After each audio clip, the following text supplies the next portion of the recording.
নবীজি সেজদা উঠাইয়া ফাতেমারে লয় জিগাইয়া, শোনো শোনো মা জননী আমি কই তোমায়, ওরে শোনো আমার মা জননী একটা কথা তোমায় জিজ্ঞাসি, ঠিক ঠিক জবাব তুমি দিবা গো আমায়, তুমি ঠিক ঠিক জবাব দিবা, দুইটা হতে একটা নিবা, ছেলে চাও না উম্মত চাও কও তুমি আমায়, তুমি ছেলে চাও না উম্মত চাও, দুইটা হতে একটা নেও। এই কথা বলিলেন যখন নবী মুস্তাফায়, ওরে এই কথা শুনে ফাতেমায় চোখের পানি ছাইরা দেয়,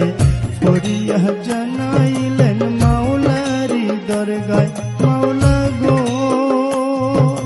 চাই না আমার আপন ছেলে উম্মতি উম্মতি বলে।